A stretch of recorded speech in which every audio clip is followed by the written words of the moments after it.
first Viserys intended his daughter, Rhaenyra, to follow him. Do you deny it? But, as the king lay dying, the Lord Commander of the Kingsguard decided that it should be otherwise. Arianne Martell to Aerys Oakhart on Rhaenyra Targaryen's claim to the throne. A Feast for Crows, Chapter 13. The Soiled Knight.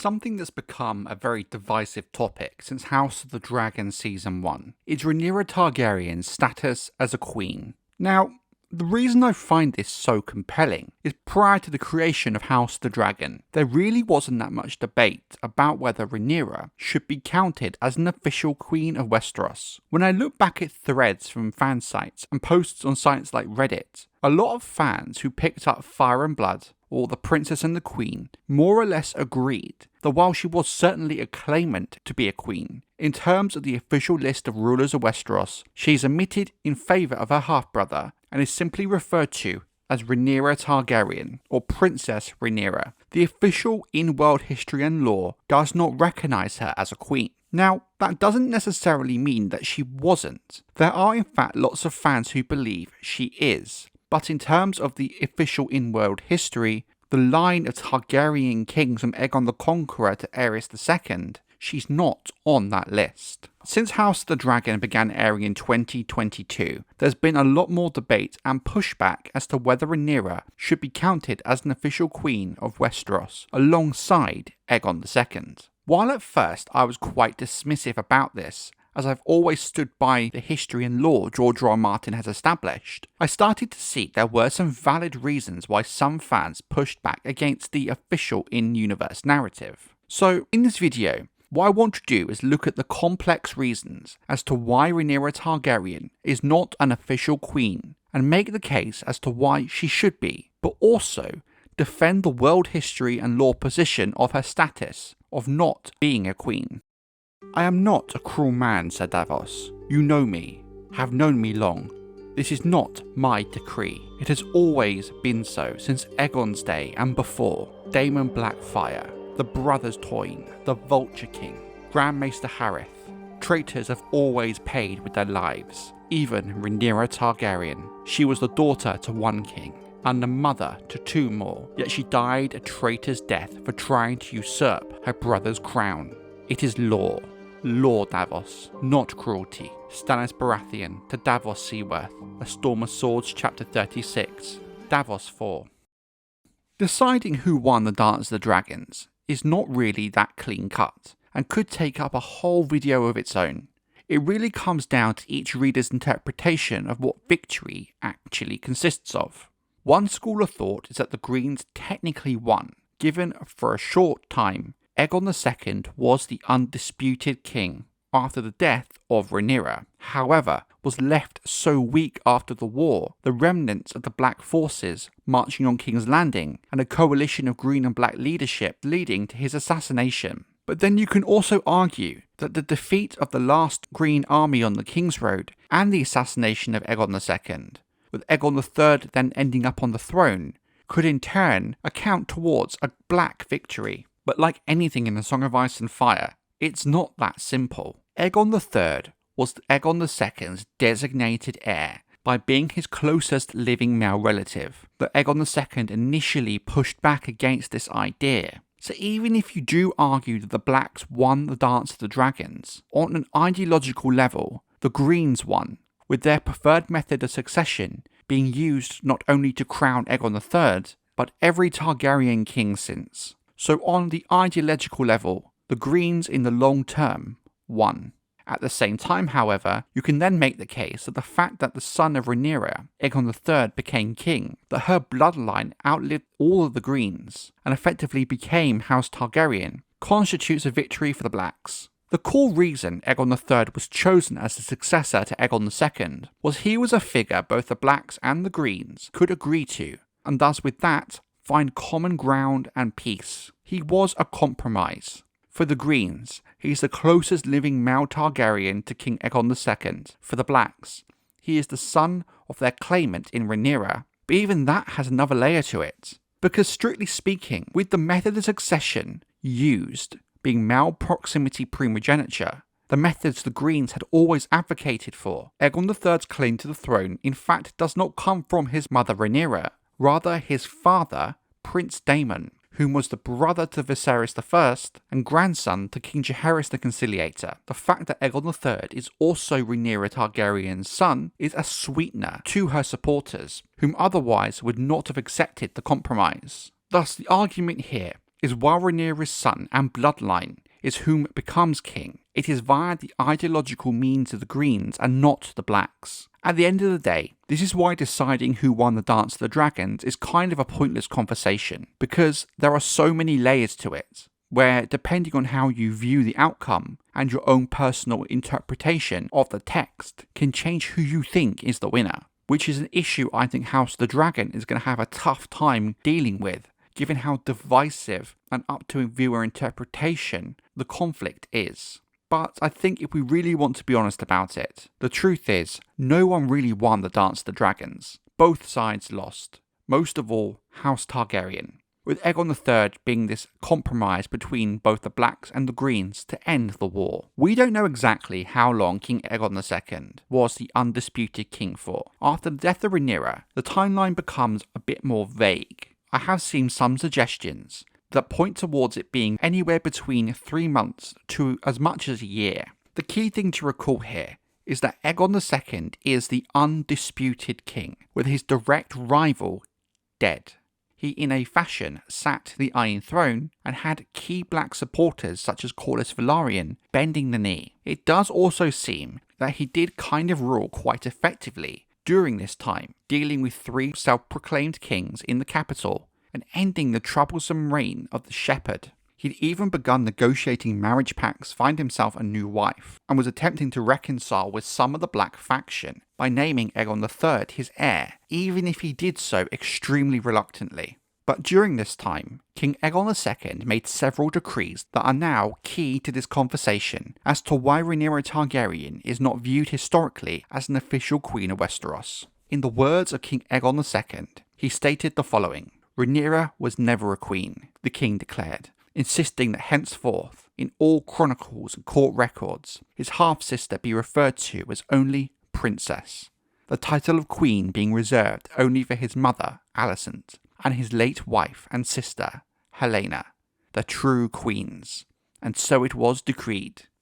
Now, something that has often been overlooked when this argument is put forward as evidence as to why Rhaenyra is never listed as an official queen is the complexities of A Song of Ice and Fire canon. George R. R. Martin has often spoken about how he never really has been interested in the concept of canon in terms of the books. The general rule of thumb has always been that if George R. R. Martin has written it, it's canon. Some people even take comments he's made in his blog posts as indication of what may or may not be canon. The mention of King Aegon II's decree about Rhaenyra's title is originally from the novella The Princess and the Queen, which came out in 2013, alongside other novellas such as The Rogue Prince and The Sons of the Dragon. The Rogue Prince and The Princess and the Queen were the first detailed versions of the story of the Dance of the Dragons we get. Much of what we see in 2014's The World of Ice and Fire is a stripped-back version of the information we will later get in Fire and Blood, with lots of key information omitted that was included in The Princess and the Queen and The Rogue Prince, and to some extent The Sons of the Dragon as well. Fire and Blood then came out in 2018 and is billed as the complete history of House Targaryen. It tells the story of the house from the conquest to the end of the regency of King Aegon III. This covers a lot of the same information as the World Book and the 3 novellas, albeit in much more detail, with a slightly different tone than the original novellas. I believe they were even written from the point of view of different archmaesters, hence the tonal difference. For example, I've seen it estimated that the Dance of the Dragons as told in The Princess and the Queen is about 30,000 words long, where in Fire and Blood the Dance of the Dragons consists of about 60,000 words, so it's almost double the length of what came before. Much of the information as presented in The Princess and the Queen is translated in some fashion into Fire and Blood, but oddly, the passage about Aegon II's decree about Rhaenyra's status as queen did not make it into Fire and Blood. Now, some fans have argued that Fire and Blood is the definitive canon version of the events described in Princess and the Queen and the Rogue Prince. Thus, it's an iteration on what came before and supersedes it, but is really not that simple. While Fire and Blood is the complete history of House Targaryen, it doesn't necessarily make Princess and the Queen any less valid or any less canon, unless George R. R. Martin comes out and says so. It's just a different telling of the events. What makes it relevant to this discussion is in one version, Aegon makes his decree, in the other version, he doesn't. The only reason I picked up on this is because I'm making a video at the moment about the novellas, reading the chapters in line with Fire and Blood, trying to spot the differences. And this is one of those differences between the two different versions that really did jump out at me, and one I'd completely forgotten about. In fact, it wasn't until I was rereading Fire and Blood and was extremely confused I could not find this passage. I thought to check back to the Princess and the Queen, because I just assumed it was part of Fire and Blood as well, given how fundamentally prominent this decree removing Rhaenyra as an official queen is to the history and lore of Westeros. So, is Aegon's decree canon? I don't know. What I'd asked you, as a reader, is what even is canon in George R. R. Martin's writings? Unless the man defines it himself, all his written works are equally canon to me. But for the sake of the video, let's just say this. Whether or not Aegon II decreed it himself or not, according to the official history of the world, established as far back as a Game of Thrones, and within the context about Rhaenyra we have from the main books, rightly or wrongly, she's not viewed as an official queen unless you are perhaps Arianne Martell trying to justify crowning Myrcella Baratheon. If people are interested in more differences from the novellas like Princess and the Queen from Fire and Blood, do let me know in the comments, because it is a video I have started some work on. Orwell was wont to call his grace calm and self-possessed. I say the boy is dead inside. He walks the halls of the Red Keep like a ghost. Grand Maester Munkin to the Conclave of Maesters on King Aegon III, Fire and Blood, under the Regents, the Hooded Hand. So why didn't Aegon III reverse a decree by Aegon II, stopping his mother being recognised as queen? What's vital to remember is when Aegon III comes to the throne, he's a traumatised and broken child, being used as a pawn for other people's political games. The peace forged in the wake of the Dance of the Dragons was one of compromise. Aegon III was a king who ticked boxes for both sides of the war. For the Blacks, he's the son of Rhaenyra. For the Greens, he was Aegon II's closest male relative, his claim coming via his father Prince Daemon. Hell, even Aegon II did acknowledge Aegon III as his heir, albeit extremely reluctantly, over his own daughter Jaehaera. So Aegon III being crowned king after Aegon II's assassination was a compromise held together with tape that could fall apart with a slight gust of wind. The marriage of Aegon III to Jaehaera did help hold that compromise together a bit, but after her death, things become even more politically unstable, thanks to men such as Unwin Peake and, of course, the Lysene Spring. The reality is, the wounds of the Dance of the Dragons ran deep, and it would take at least a generation for those wounds to come close to healing. If Aegon III was inclined to, if he, when he came to power in his own right after the regency, then turned round and decreed his mother was in fact queen, undoing the decree of Aegon II, maybe going as far as to delegitimizing Aegon II as king, he would risk tearing open those old wounds and shattering that very fragile peace. Even if Aegon III wanted to do so, you've known better than most how fragile the political stability of his kingdom was. Okay, so given how fractious the peace under King Aegon III was, why did his sons or his brother not do anything to change Rhaenyra's status? In terms of King Daeron and King Balor, they really didn't have anything to do with their grandmother, and it's clear from what they did do during their reigns, they very much had their own agendas. Daeron with his Dornish war, and Balor with his deep obsession with the faith.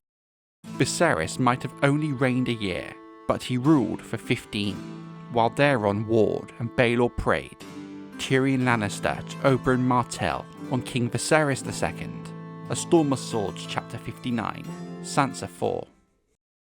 Viserys II, however, came to the throne in 171 AC, It had been 40 years since the end of the Dance of the Dragons. There had been 3 kings and other wars since then, while many of the key figures were still alive. The dance was starting to become a memory. The peace was no longer as fractious, and there may not have been as much resistance to Viserys II undoing Aegon II's decree preventing his mother from being queen. The truth is, we have no idea if Viserys II even desired doing this, but if he even wanted to, he again had no choice in the matter, as there was one key thing stopping him, and it comes with a slight bit of irony that supports the idea that the Greens won the ideological war of the Dance of the Dragons. King Aegon III had 2 sons, whom both came to the throne after him. However, none of his sons had children, thus the throne passed to his younger brother, Viserys. But Aegon III did have several daughters, the eldest being Princess Daenerys. Prior to Viserys claiming the throne, there was some limited calls to crown Princess Daenerys over Viserys, being Aegon III's eldest living child. But these didn't really come to much, given that Daenerys was firstly a woman, and secondly had spent the last 10 years inside the Maiden Vault, at the hands of her brother Balon the Blessed, meaning she had few friends and allies at court. We must also remember during this time that Viserys had also effectively been ruling the realm as Hand of the King for decades, and had done a very good job doing so, and had really turned the fortunes of House Targaryen and Westeros around. For many, he seemed the perfect choice to be king. There were also some who questioned Daenerys' character, given she had given birth to a bastard son, Daemon Blackfyre, while in the Maiden Vault. Viserys realistically became king with little contest. Viserys' claim to the throne is using male proximity primogeniture, the same succession method the Greens were fighting for during the Dance of the Dragons. If Viserys II was to retroactively now reinstate Rhaenyra as queen, he would now be in fact undermining his own claim to the throne. Because if Rhaenyra was in fact legitimately the queen, then Princess Daenerys is the rightful heir of Balon the Blessed, and therefore Viserys II had technically usurped the throne from her. To recognise his mother would be to undermine his entire rule. Something else to consider is how much of a connection would both Aegon III and Viserys II really have with their mother and her legacy. Aegon III would have been 11 years of age at his mother's death, and I think it's fair to say, given his age, he would have had a big enough connection to his mother to warrant him wanting to recognise her as queen. But with that connection also comes the root cause of his debilitating trauma and the psychological issues that hindered his whole reign. Watching your mother's brutal death at the hands of your uncle is certainly going to deal some damage. I simply think that Aegon III just didn't want to relive and face the events of his past. Viserys, on the other hand, does not carry that same level of trauma his elder brother does. Well, at least not the same kind of trauma. Not just because he didn't witness his mother's death, but his age when the Dance of the Dragons was happening. When Viserys was lost and presumed dead during the Battle of the Gullet in 129 AC, he was only 7 years of age. While he is certainly old enough to remember his mother and have some kind of bond with her, it would not be to the same extent of Aegon III, whom, while only 2 years older, knew his mother till the age of 11. The separation of Viserys from Rhaenyra at such a young age fundamentally means that Aegon and Viserys have very different relationships with their mother. Given his age and spending his formative years away from the chaos of the Dance of the Dragons in Lys, albeit unwillingly, means that Viserys does not have the same connection to his mother or her fate as Aegon. Thus could explain why Viserys was not so motivated to retroactively change her status as queen. While I do think this is a factor, I believe the political side of Viserys' own claim to the throne is a much more compelling and a much more deciding factor with this issue. In summary, it doesn't really matter what Aegon or Viserys intended or felt towards their mother and her status as queen. They cannot really do anything about it, albeit for slightly different reasons. Gallant, yes, and charming, and very clean. He knew how to dress and he knew how to smile. And he knew how to bathe, and somehow he got the notion that made him fit to be king. Olenna Tyrell's opinions of Renly Baratheon, A Storm of Swords Chapter 6, Sansa 1.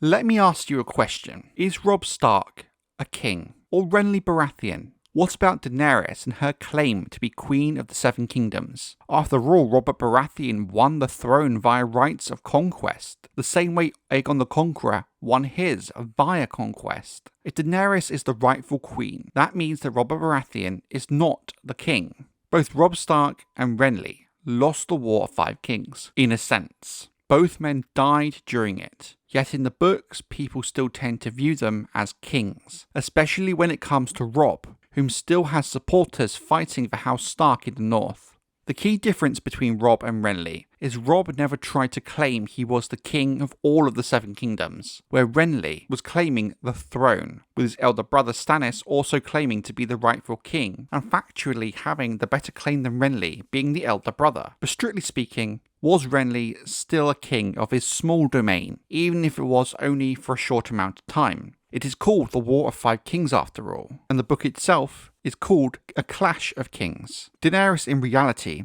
is queen of tangibly very little. She could maybe call herself Queen of Slaver's Bay, but her hold on that is tenuous at best. But she does claim to be the rightful queen of the Seven Kingdoms, or at least the legitimate Targaryen claimant, but she still in practice is a queen regardless. Robert Baratheon is the rightful king of Westeros through the right of conquest, with him also using a Targaryen link back to the old dynasty. He won the throne via conquest, the same way Aegon the Conqueror forged it. If Daenerys does ever reach Westeros and take back the Iron Throne, she would have done the same thing as Robert, won it back via the right of conquest. Even if Daenerys is the legitimate heir of her father, that would not mean Robert Baratheon is not a king. A king, a queen, it's just a title. What matters is the people who follow you. While people like Robb Stark and Renly never ruled the whole of Westeros and died during the War of Five Kings trying to claim their thrones, they are still remembered as kings in an official capacity,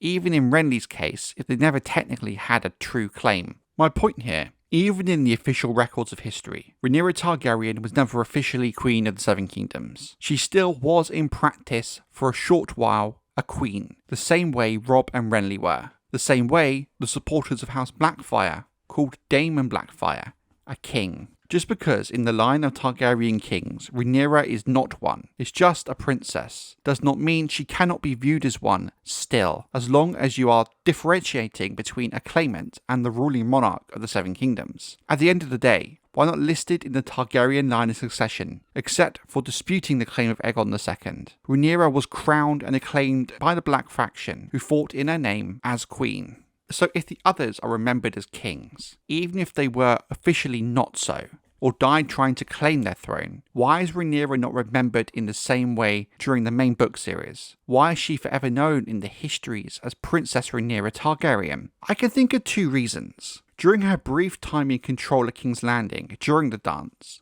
let's just say things didn't exactly go well for her. She had her Knights Inquisitor hunt down anyone whom helped Aegon II. You then had many directly blaming her for the brutal death of Aegon's infant son, Maelor. The fact that the Greens hid all the crown's gold meant she had to implement crippling taxes on business and the small folk that only got worse as the war went on, to the point that some began to compare her to Maegor the Cruel.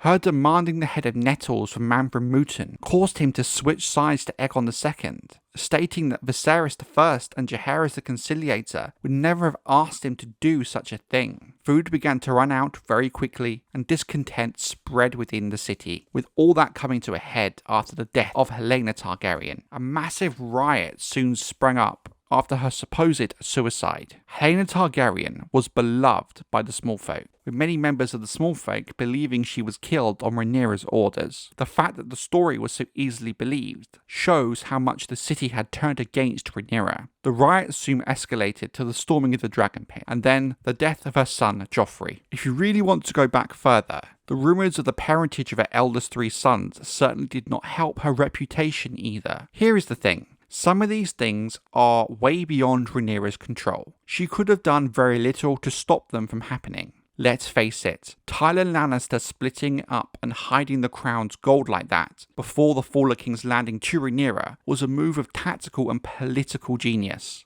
It made Rhaenyra's situation untenable from the start. There was already little food in the capital. She was then forced to implement these harsh taxes. making getting food into the city even harder, with some small folk just not able to afford to eat due to the inflated prices. This move alone forced Rhaenyra down a path that led to so many of her poor personal and political decisions. We also have to factor in her growing mental breakdown as more and more of her children died, as she started to lose grip on power. It's not surprising that her brief rule of King's Landing ended so publicly badly. Why would the small folk remember you fondly when starvation, death and rioting is your legacy to them? How much Rhaenyra's public reputation fell can simply be seen in her nicknames and titles. She went from being known as the Realm's Delight to Maegor with Teats. Of course, as a reader we have much more context and information about Rhaenyra and why she made the decisions she did, but the average common man at King's Landing can only go by his lived experience. Even among her own supporters, her reputation and favour diminished as the war went on. Her arrest of Corlys Velaryon not only lost her the support of House Velaryon, but fundamentally changed how houses viewed her retroactively. Hell, there may have even been some within the house who began to support the idea that her children via Laenor Velaryon could in fact be bastards. We then have lords like Lord Moonton, who we discussed prior. Rhaenyra had become so unpopular that no lord would have risked his house's reputation advocating for her to be recognised as a queen, especially after her death and the tenuous peace that was found in the wake of the dance. Again, not all of this is really Rhaenyra's fault, with her just playing the cards that she was dealt, but she did indeed make some poor choices during this time of her own volition, mostly fueled by desperation and grief. The last point I want to make here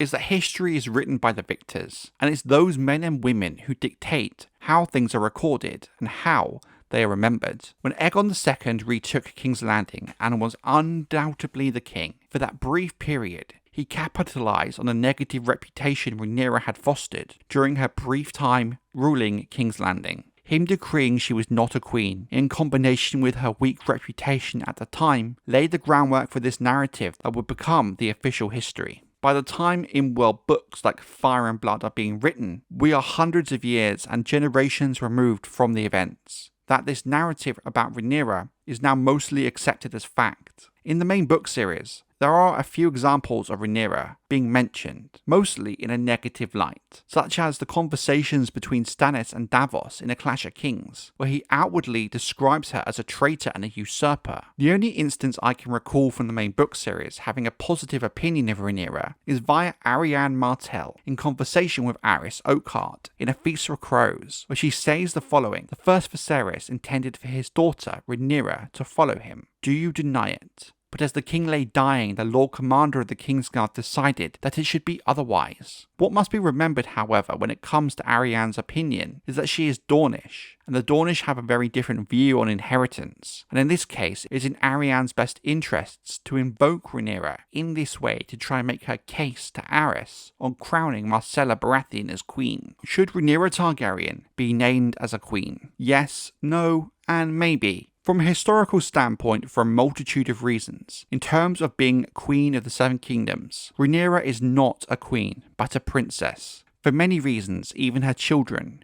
if they actually wanted to, could do very little to change that. But that should not and does not stop people wanting to call her a queen, calling her so. She was crowned by the Blacks and seen as a queen by a large section of the Westerosi nobility, and while she never outright held power herself, she was still acting as a queen would. If you can call the likes of Robb Stark, Renly Baratheon, and Daemon Blackfyre to some extent kings, if Daemon Targaryen can name himself King of the Narrow Sea, then by rights you can call Rhaenyra a queen in some capacity. If Daenerys can call herself Queen of the Seven Kingdoms without yet actually claiming the Iron Throne, then you can call Rhaenyra a queen as well. While Rhaenyra is not listed among the official kings of Westeros as a queen, she did still hold the title of queen in a form. Like I said at the start of this video, should she be considered an official queen is a much more complex and debatable issue than if she is simply a queen, and an issue I don't think you're ever going to get people to agree to. But what I think we can take away from this video is the idea that while she was never officially Queen of the Seven Kingdoms, she did in fact hold some form of title of a queen.